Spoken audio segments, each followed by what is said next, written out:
Para mim, o maior erro, né? Sempre trazendo para a área de programação, mas se estende a qualquer profissão de prática, é achar que vai aprender só vendo aula e só vendo livro, né? A gente tem uma pirâmide aí no aprendizado, onde os 10%, você aprende 10% vendo ou ouvindo uma aula. Normalmente você vai aprender de verdade na hora que você estiver fazendo. Isso aí você já está na casa do 70%, 80% da aprendizagem. E quando você vai aprender de fato ali, 95% a 100%, é quando você ensina alguém a fazer aquilo. Mas eu dou um passo para trás, porque antes de ensinar, você precisa normalmente aprender pelo menos o mínimo. E na área de programação e nas chamadas profissões de prática, só tem um jeito de você aprender de verdade. É metendo a mão na massa. Existem algumas matérias que você consegue aprender só vendo aula. Pelo menos a mim vem aqui o assunto da minha cunhada. Minha cunhada é historiadora. Ela vive ali lendo os livros e aquilo que faz ali a absorção. Absorção é ótimo, hein?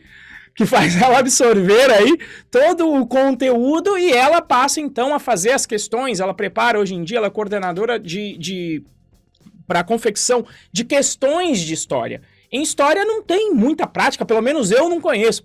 Se estiver algum historiador aí que tem alguma parte prática em história, me avise aí. Mas em princípio, uma história em si é uma matéria que não é de prática. Beleza, nessa você não vai precisar, a sua prática vai ser a leitura. Já nas matérias, nas profissões de prática, isso não acontece. Você vai ter que realmente fazer para aprender. Então, programação, eu sempre falo para os meus alunos, você vai aprender pelos dedos. Não vai ser pelo olho, não vai ser pelo ouvido. Olho e ouvido só vai dar ali digamos, o pontapé inicial para você compreender de maneira rasa um conceito, mas você vai aprender de verdade quando você estiver metendo a mão na massa, tá? E isso, inclusive, eu passo todos os dias. O aluno vai lá na minha aula gravada e ele fala... Depois, na hora que ele vai meter a mão na massa, ele fala, não, entendi tudo da aula. Na aula, ninguém tem dúvida, já tô acostumado com isso, ninguém tem dúvida. Aí, na hora que ele vai meter a mão na massa, ele vai lá e pumba. E não faz a mesma coisa, né? E, normalmente, ele vem com alguma pergunta assim, Renzo, mas o meu código tá igualzinho ao seu. Aí eu falo, então posta o seu código aí pra gente dar uma olhada, né? E aí é a hora em que você vai falar, olha, tá faltando uma vírgula, tá faltando fechar uma aspa, tá faltando esse detalhe aqui do doctest. Então, matérias de prática não tem jeito. E eu posso dar exemplos de outras áreas para quem é aspirante a programador, para quem não tem o conhecimento sobre a área. Você potencialmente já deve ter tentado cozinhar alguma coisa na sua vida. Você pode ter visto lá, não adianta você ver lá, né, o Ana Maria Braga. Quando a Ana Maria Braga tá fazendo tudo, é lindo, você fala, pô, tudo dá certo, né? Até porque já vem tudo picado pra Ana Maria Braga, picado Sim. direitinho, no tamanho correto. Você vai cortar o tomate lá, não consegue cortar 2 tiras do tomate na mesma espessura, né? Enfim, e é um conhecimento de prática, porque ainda tem isso. O forno da Maria Braga demora meia hora pra cozinhar. Na hora que você vai colocar meia hora no seu, você vai ver que vai ficar meio cru, ou vai queimar demais a comida. E aí você vai fazendo ajustes com o tempo. É quando você vai efetivamente aprendendo a cozinhar. Então, um cozinheiro, ele não aprende só vendo receita. Outro exemplo, se você vai aprender a tocar um instrumento, por exemplo, tocar um violão, não adianta você só estudar a partitura.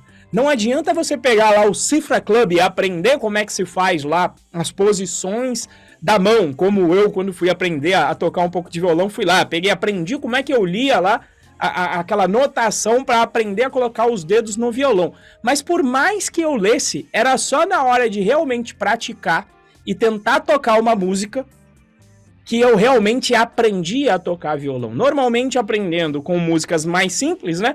Famoso Legião Urbana, músicas de 2 acordes com acordes simples no início, e depois cada vez mais expandindo o número de posições que eu conseguia fazer no violão. Eu me lembro que uma das mais difíceis era começar a fazer o tal do traste, né? Que é quando você coloca o dedo indicador inteiro. Aquela é uma das posições mais difíceis, porque você sempre no início você não consegue apertar todas as cordas de maneira que o som saia límpido. Então, você ia ali pegando uma música que só tinha um acorde com que você tivesse que usar o famoso ali, o traste da vida inteiro, né?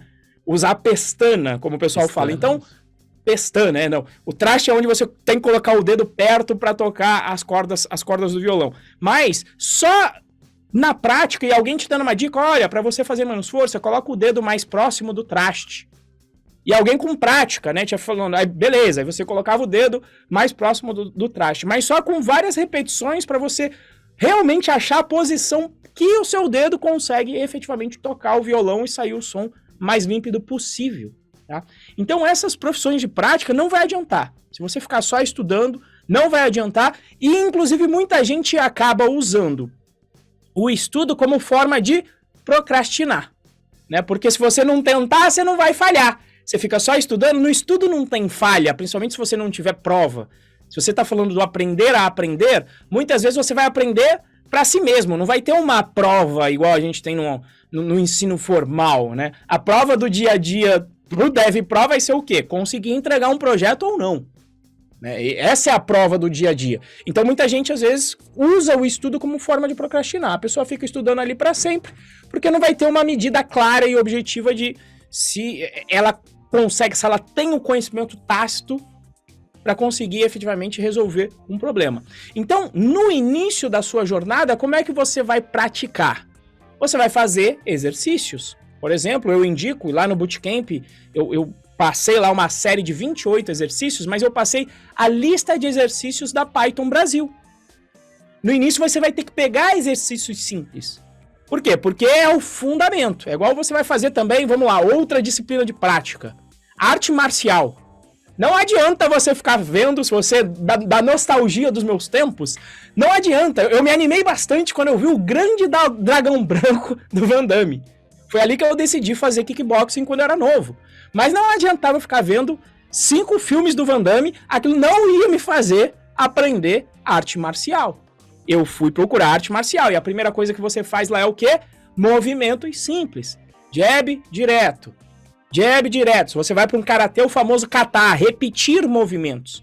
Por quê? Porque você ainda não tem condição de ser jogado simplesmente num ringue e falar, vai, luta aí. Não, primeiro você precisa aprender os fundamentos. E o aprendizado de fundamentos na área de programação é feito através de exercícios mais simples, onde você vai ganhando o que se chama de repertório. Você vai fazendo a conexão dos pequenos blocos da programação.